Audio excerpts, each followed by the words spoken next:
One evening, Thomas brought his last train to the junction. Percy was glad to see him. "Are you on your way to the big station, Thomas?" "Yes, I am. Why?" "Because I'm going there too." "I think something's up." Toby looked at the sky. "Where?" "Not up there, down here," laughed Thomas. "How can something be up when it's down?" Thomas was too excited to explain. "Bust my buffers, look over there. Mavis, Boko, Bill, Ben, Donald, Oliver and Douglas paraded past." "Good evening, you three," whistled Donald. "Aren't we all a fine sight?" "Very splendid indeed," admired Toby. "It's sorry we can't stop. The Fat Controller wants us all together at the station."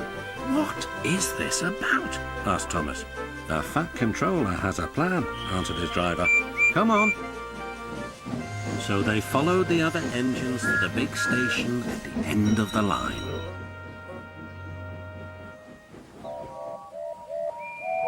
"Silent!" called the Fat Controller. "I have an important letter to read from a little girl who is 5 years old." "Dear Thomas and all the engines, please can I meet you? My friends say they would like to meet you too. You could come to my house for tea, but my mummy says there aren't any railway tracks to my house. Can you come to the station instead? Thank you very much." "It seems," continued the Fat Controller, "that there are many girls and boys who would like to meet you. Therefore, we are all going to the big city far away." "Hooray! Hooray!" the engines whistled. "Silent!" called the Fat Controller. "Other engines will be working here while you are away, so please show them what to do." As Annie and Clarabelle were going to the big city too, Thomas and Oliver practiced with some other coaches.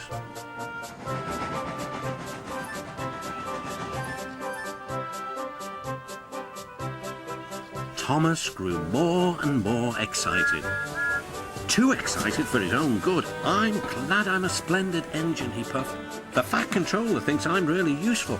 I had a race with Bertie once. I whooshed through the tunnel and stopped an inch from the buffers." Then Thomas made his mistake. "Just like this," he boasted.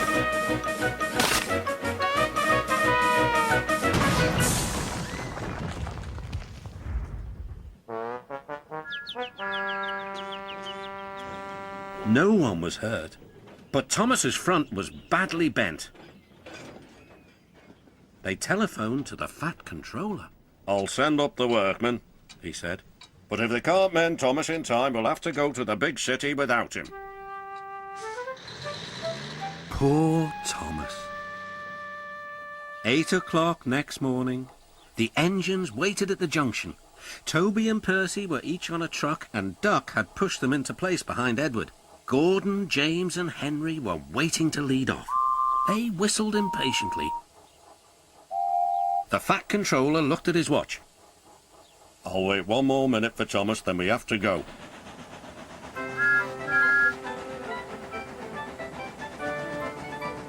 "Oh, thank goodness you're still here," panted Thomas. "I hope we're not late, as it's just after 8. The guard blew his whistle and waved his flag. The engines cheered. "Look out, big city, here we come!" And the cavalcade puffed away.